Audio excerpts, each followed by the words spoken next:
Olá, meus amigos! Hoje eu quero começar fazendo uma pergunta. Na época em que Jesus Cristo viveu na Terra, ele tinha uma igreja?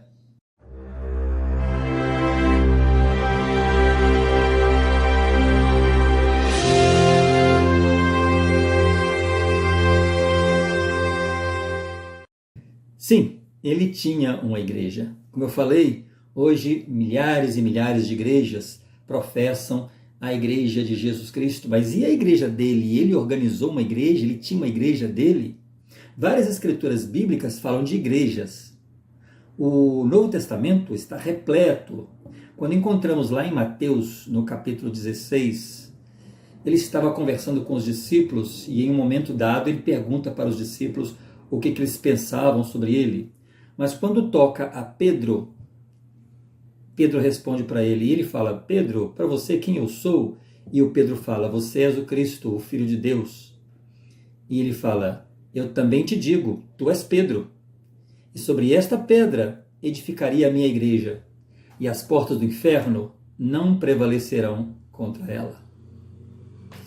E essa escritura ela tem sido motivo de várias interpretações durante a vida inteira. Então vamos falar um pouquinho sobre o que Cristo quis dizer com Pedro, quando ele fala, a hora que Pedro fala para ele que ele era o Filho de Deus, e ele olha para Pedro e fala: tu és Pedro, e sobre esta pedra edificarei a minha igreja, e as portas do inferno não prevalecerão contra ela. Após o batismo de Jesus Cristo, ele inicia o seu ministério. Ele começa chamando alguns homens e organiza sua igreja. Aquela igreja era dele, ele estava organizando a igreja dele. Ele organizou e determinou ofícios dentro dela com um propósito. Os membros naquela época eram chamados santos, conforme registrado em todas as cartas que o apóstolo Paulo escreve, dirigidas aos santos que estavam nas igrejas. Então, os membros da igreja que Cristo organiza eram chamados santos. Na hora que abrimos lá todas as cartas do apóstolo Paulo, nós vemos o apóstolo Paulo se dirigindo. Carta do apóstolo Paulo aos santos de Éfeso, carta do apóstolo Paulo aos santos de Corinto, carta do apóstolo Paulo aos santos de Tessalônica. Então, os membros da igreja que Cristo estava organizando eram chamados de santos.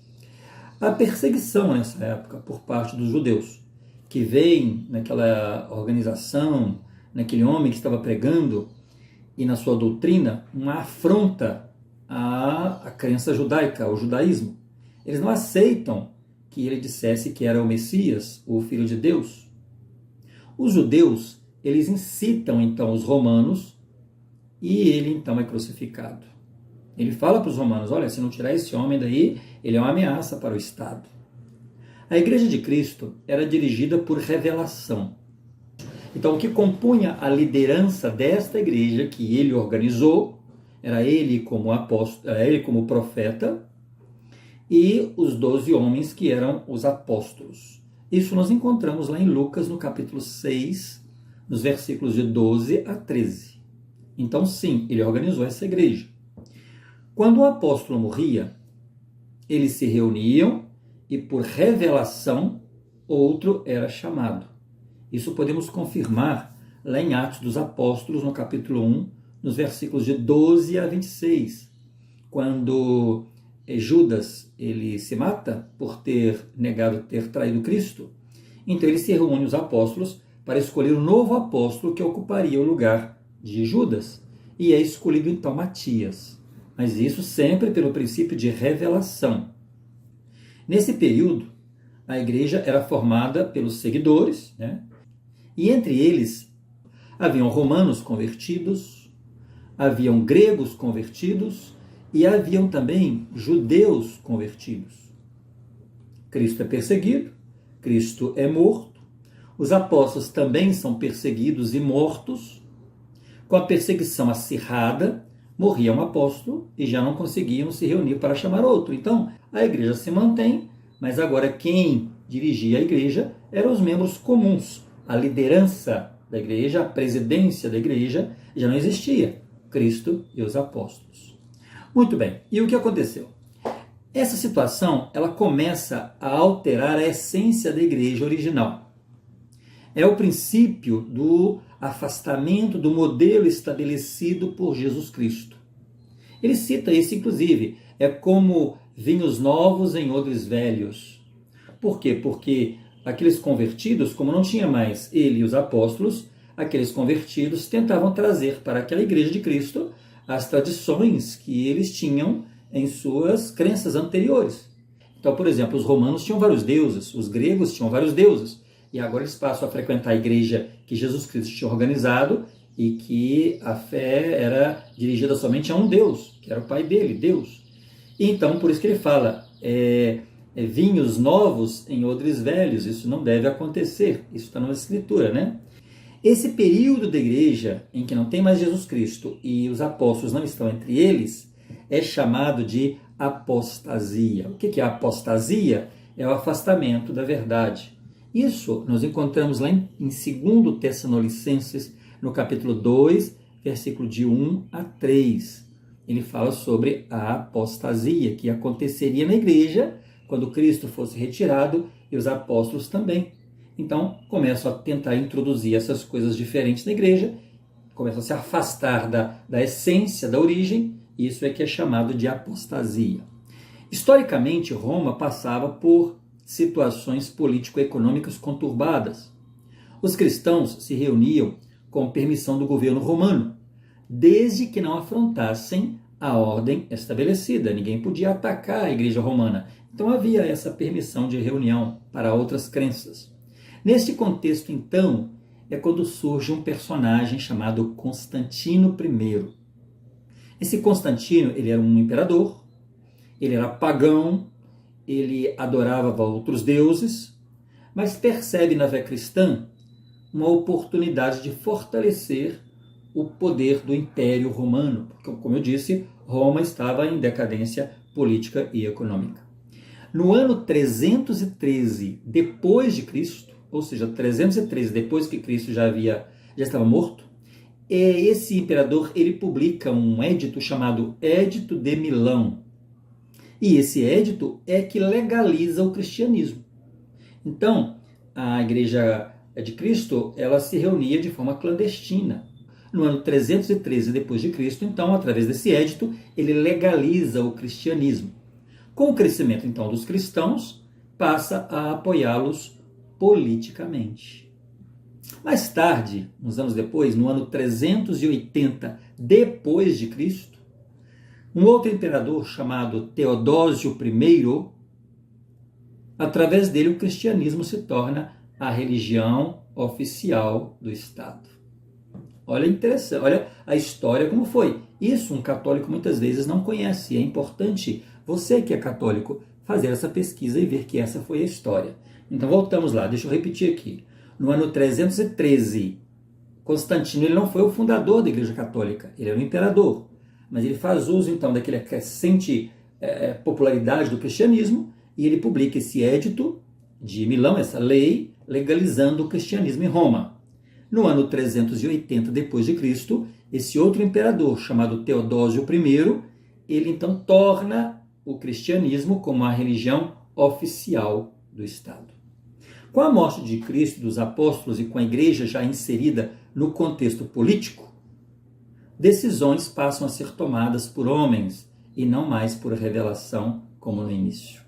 Então, como não existia mais Cristo, não existia mais os apóstolos, os membros eles se reuniam e professavam a religião, mas não tinha mais aquela autoridade, aquela direção que tinha na igreja de Cristo com os 12 apóstolos, eles já não existiam mais.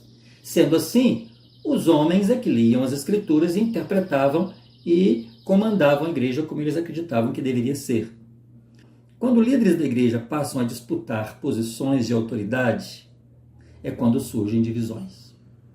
Ao longo do tempo, essas diferenças elas se ampliaram até culminarem no que nós chamamos de o grande cisma do Oriente.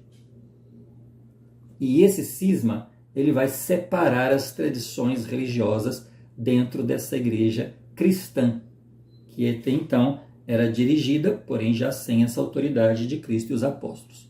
E desse grande cisma vai ter uma ruptura dentro da igreja por opiniões, que uns pensavam de um jeito, outros pensavam de outro.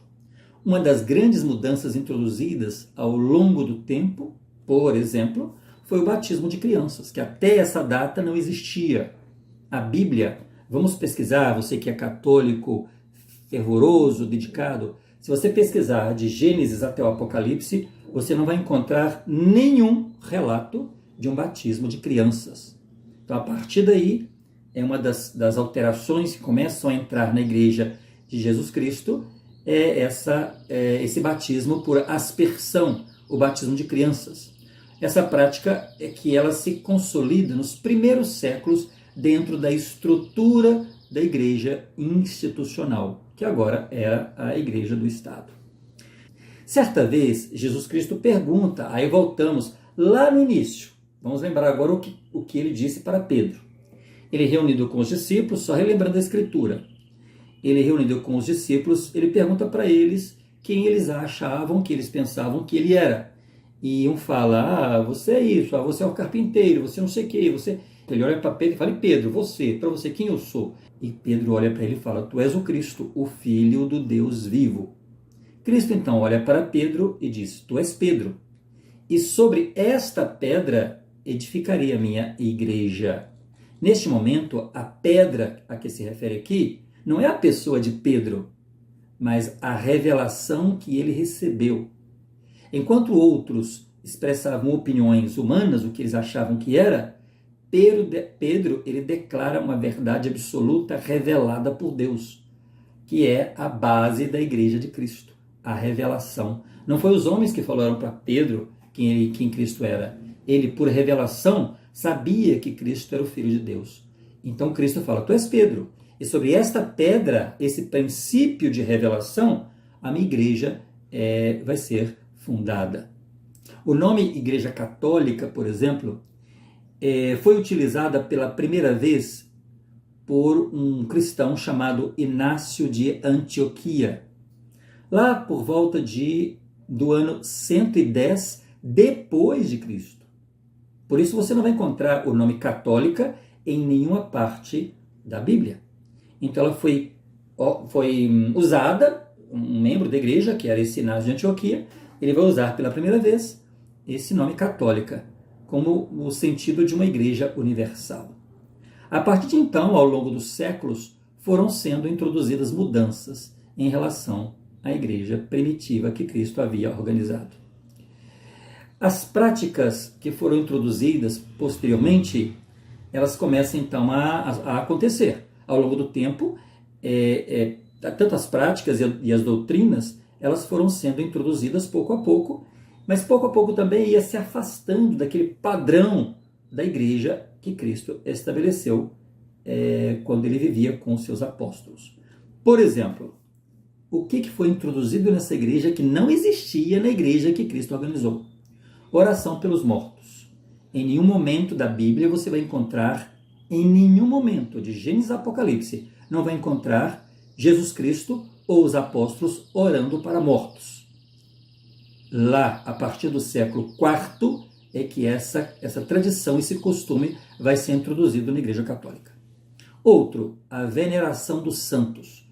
Até o ano 375 depois de Cristo, também não há relatos bíblicos que demonstrem uma veneração por santos.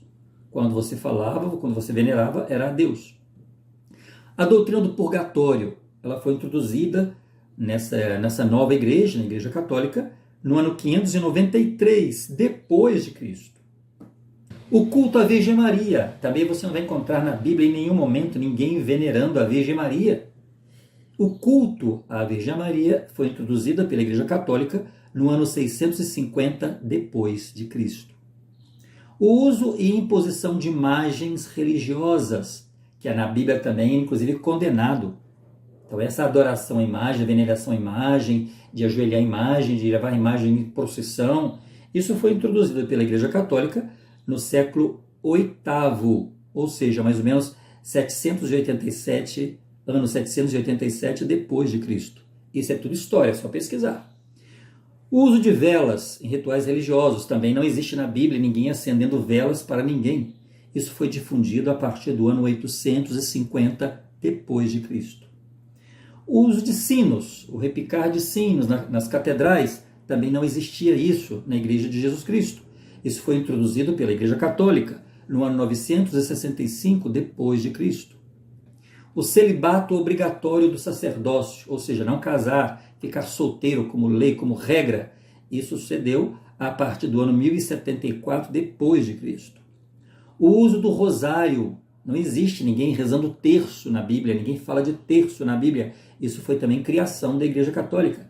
E ele foi difundido a partir de 1090 depois de Cristo. A doutrina da transubstanciação, o uso da hóstia consagrada, foi formalizada a partir do ano de 1215 depois de Cristo. O uso de água benta também, não existe na Bíblia nenhum relato sobre o uso de água benta. Foi introduzida pela Igreja Católica no século XIII depois de Cristo. Da mesma forma que foi profetizado este período de apostasia, porque tudo isso aqui é apostasia, foi criado pelo homem, Cristo nunca pregou, nunca falou sobre essas coisas, não existe na Bíblia nenhum momento em que Cristo esteja ou estivesse falando sobre essas coisas. Então, da mesma forma que foi profetizado esse afastamento da verdade, também foi profetizada a restauração daquela igreja original de Jesus Cristo. Em Atos, no capítulo 3, nos versículos 19 a 21, está escrito: os tempos da restauração de tudo. Lá está escrito o momento em que haveria essa restauração de todas as coisas. E o que é restaurar? É como um vidro que cai, se espedaça, você vai pegar todos aqueles pedaços e vai reconstituir da mesma forma que existia no início. Então, restaurar é trazer de volta aquela forma original. Fala-se muito em Jesus Cristo. Muitos proclamam segui-lo, mas existem milhares de igrejas. Quando a igreja original ela deixa de existir em sua forma plena, é quando começam a ser introduzidas esses cultos e essas crenças que até então não existia na época de Jesus Cristo. Então a pergunta ela permanece: como pode ser a igreja de Jesus Cristo se ela não leva o seu nome? Nós temos todo tipo de igreja no mundo: luterana, presbiteriana, batista, Assembleia de Deus, Deus e Amor, mas nenhuma delas leva o nome de Jesus Cristo. Então, como pode ser a igreja de Jesus Cristo se não leva o seu nome? Tem que levar o nome dele, a igreja é dele. Existem milhares de igrejas que se proclamam cristãs. Se não posso receber a visita de um anjo que me mostra qual delas é a verdadeira, pelo menos eu deveria buscar aquela que mais se assemelhe à igreja original que ele organizou. Eu deveria, pelo menos, estar consciente de justificar diante de Deus: olha, Senhor, sabendo como era a igreja primitiva, eu busquei aquela que mais se assemelhasse. E essa foi a minha intenção. E como saber, então, qual era essa igreja dele? Que características bíblicas identificam esta igreja? Algumas características que são demonstráveis na Bíblia é que a igreja dele tinha um profeta. Então, se você busca uma igreja em que se professa ter um profeta na liderança da igreja. Ah, mas existe profetas, existem falsos e existem verdadeiros. Se existe o falso, tem que existir o verdadeiro. Então, tem que pelo menos haver esse ofício na igreja dele, porque na igreja dele primitiva tinha. Então, a igreja que você procure tem que ter um profeta. Apóstolos também era um ofício da igreja dele. Então, a igreja que você busque tem que haver esse ofício, apóstolos. Tem que haver mestres que ensinem. Tem que haver evangelistas. Os evangelistas eram aqueles que davam as bênçãos patriarcais. Então, o membro ele tem que receber, ele precisa receber uma bênção patriarcal. E a bênção patriarcal é uma bênção particular, cada um tem uma, nunca uma é igual a outra. Então, isso tem que existir na igreja.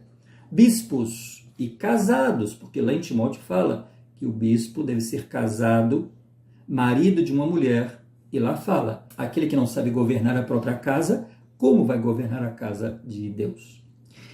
E os membros têm que ser chamados santos, porque se as cartas que o apóstolo Paulo escrevia eram aos santos, os membros da igreja, então os membros da igreja também são chamados santos. Tem que ser idêntica, a mesma coisa, porque se falamos que Cristo era perfeito, o que é perfeito não deve mudar. Então os membros devem ser chamados santos. Tem que haver templos, porque naquela época Cristo foi várias vezes ao templo. Então o templo era um lugar de rituais, de ordenanças. Então a igreja que professa ser a igreja dele tem que ter templos. Tem que haver a autoridade dos dois sacerdócios, o sacerdócio arônico e o sacerdócio de Melquisedeque, exatamente como era na igreja primitiva dele. Tem que haver uma responsabilidade e uma missão de coligar Israel. Essa igreja tem que professar esse ofício, essa preocupação da coligação de Israel, porque isso era o que Jesus Cristo mais professava entre os apóstolos. A Israel seria coligada, reunida de novo. Tem que haver a prática dos dons espirituais, porque Cristo professava os dons espirituais, e são vários os dons que a Bíblia revela. Tem que haver a prática da obra missionária, ou seja, tem que haver aqueles membros que se dedicam exclusivamente à obra missionária, ao proselitismo, porque ele fala: ide por todo mundo e pregai o evangelho a todas as criaturas. A pergunta final, então, que eu quero fazer é: qual igreja que você conhece corresponde ao modelo estabelecido por Jesus Cristo, exatamente como aquela que ele organizou? Pesquisa, busca. Esse é o seu chamado. Espero que você tenha gostado, e se gostou, compartilha para que outros possam chegar a este mesmo conhecimento.